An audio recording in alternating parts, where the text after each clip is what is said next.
In this case, we're going to talk about the murder of Terence Brown and why he was murdered by Benjamin Paige. In this case is a tragic case that happened in a place called Port Charlotte, Florida. This place is an unincorporated community with a population of over 61,000. In 2018, it was ranked number 1 to retire at in the United States by CNN Money. Port Charlotte was ranked top 25 to retire in the world, according to Forbes. The average household income is around $57,000 a year, and poverty rate is only 13.12%. That is low when you compare it to places like Tampa or even Fort Myers.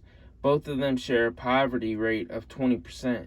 This means that 1 in every 5 people are living in poverty. When it comes down to what this tragic case is about, bad decisions, guns being misused, and ultimately a life being taken away. October 2nd, 1997, Benjamin Paige was born in Port Charlotte, Florida. Benjamin would start his run-ins with the law pretty early on.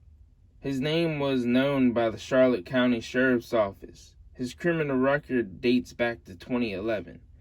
He has charges of theft, burglary, narcotics, and also weapons. Fast forward in time 4 years later. In 2015, he was 18 years old.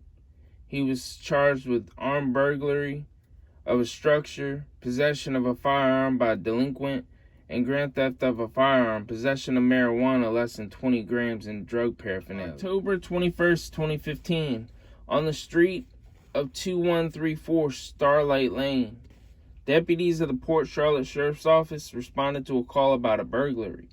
The woman told the Port Charlotte deputies that she came home to see the side door to her home was unlocked. At 1:30 p.m. she had just arrived, and a window on the door was broken previously and only had been covered by some plastic. When she left her home earlier, it was still intact, but now it was being pushed in that gave someone enough room to unlock the door from the outside. Under the mattress there were 2 guns, a .40 caliber Taurus and a Taurus 380. Both guns were missing, and they were valued about $650 when they were put together. From what the home owner could see, that's the only things that were missing were the 2 guns. The homeowner's boyfriend come to the house not long after the deputies arrived. The boyfriend told the deputies that his friend found a picture of one of the guns that was missing from the house. This friend found the picture on Facebook, and the person in the picture with the gun is only known as White Boy. The police tried to find the picture of White Boy with the gun, but they couldn't find the picture. In the investigation, they found out the person White Boy was actually named Benjamin Paige. Now the police were looking for him. They got an address. The address was 2467 Lakeview Boulevard. At the time, Paige was on juvenile probation. That's when the police came in contact with Paige's mom. She said he wasn't home. Police asked to search the house. The mom gave consent to search. She mentioned to the police that her son usually calls to come pick him up when his curfew gets close.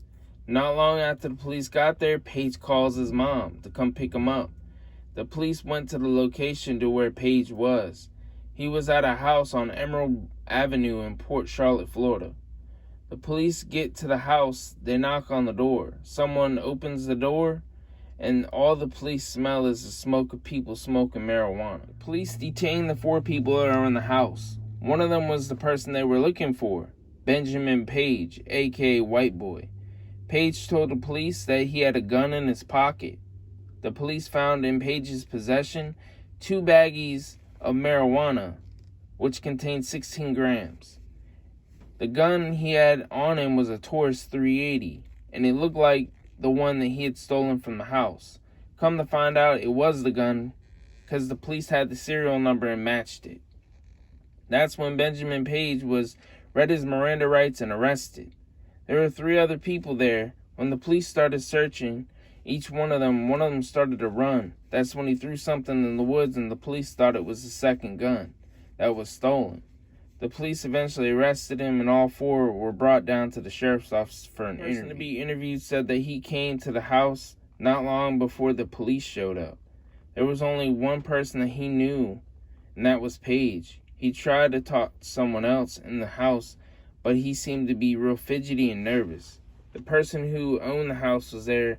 He was awake when he got there, but then fell asleep shortly after. Paige showed him a picture of 2 guns and the bags of marijuana. For some reason, Paige never showed the 2 guns in person, then played video games until the police came.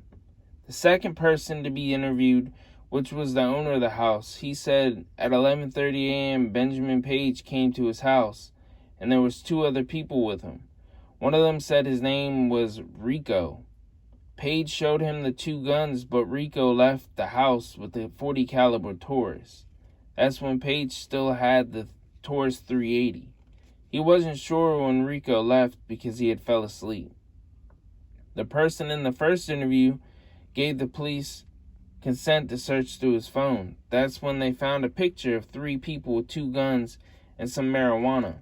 That's when Rico was identified as Benjamin Reyes. Find out all of them knew each other. The person to be interviewed next was shown the picture and told the police who Rico was and that he only took the picture to look cool.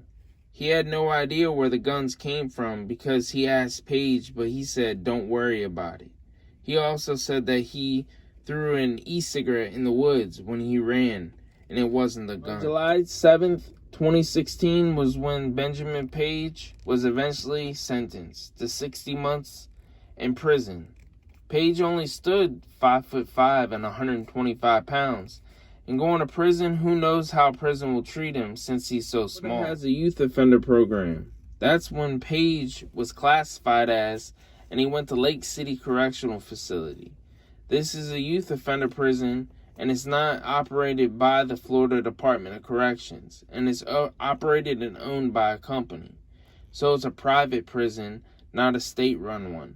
From what you hear about Lake City is that it's a sweet camp, and that's where everyone in the youth offenders actually want to go, since it's so nice, compared to other YO camps where gangs and violence is rampant. Plus the commissary is better, and there was air conditioning, compared to other prisons where there is none. And in Florida it's hot, so you know it's got to be scorching some of them prisons with no AC. January 18th, 2020 was when Benjamin Paige was released from prison.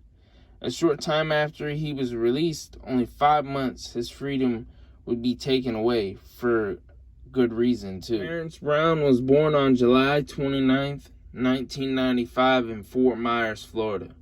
There isn't much about his life growing up as a child.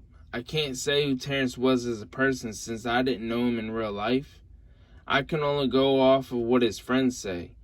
He was full of courage, never afraid to be himself. He also didn't care what others thought.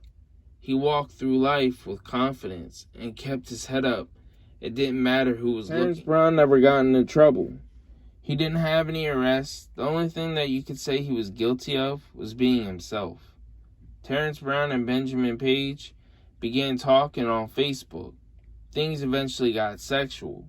Can't say who started the interactions, but we can say for sure that they both entertained the relationship. He was known in the Florida Department of Corrections of being in a gang.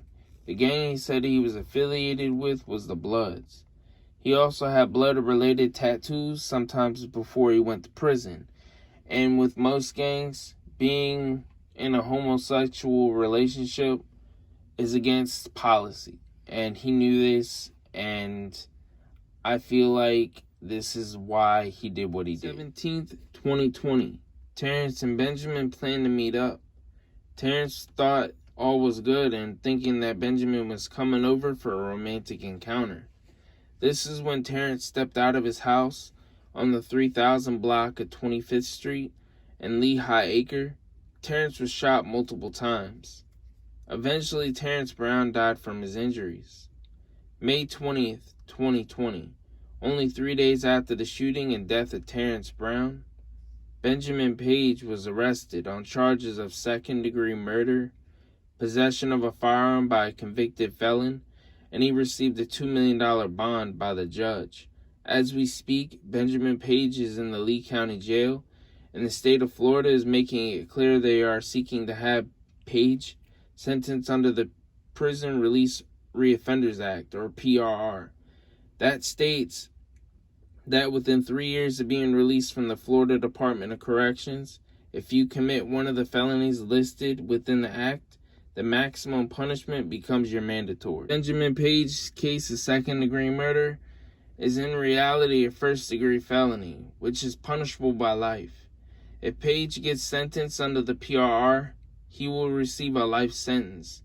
Then his other charge of possession of a firearm by a convicted felon is a second-degree felony, which will put another 15 years on top of the life sentence. Can't say what will happen next. And this is a tragic murder of an innocent person, Terence Brown.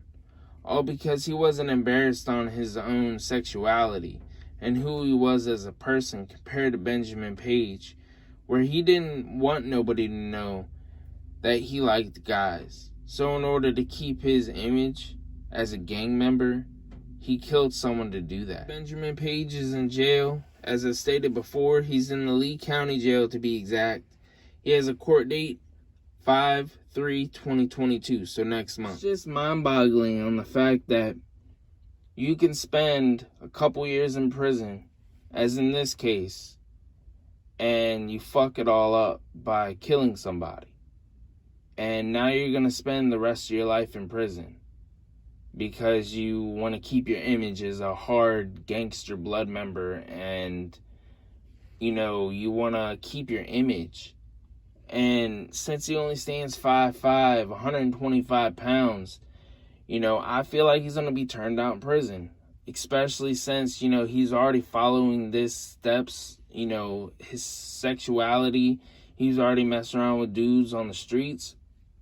You know, he's going to become under somebody, and he's going to become somebody's bitch in prison. I mean, he's going to spend the rest of his life there. I mean, there's this dude, Luke Irons, that I looked at his case, and, you know, I don't know him personally, but, I mean, if you look through his mugshots, you notice that he, you know, has become somebody's boy at one point. And I'll go over that case another day. But whenever it comes to Benjamin Paige, he's going to eventually start wearing tight clothing like a female. He's going to get a female name, and he's going to become somebody's boy. And it's just sad to see such a tragic case go down, so many innocent dying, and it's all because somebody wanted to keep their image. But I'll talk to you guys later, and you guys leave in the comments what you guys want to see next and what you guys think about this case. And I'll talk to you guys later.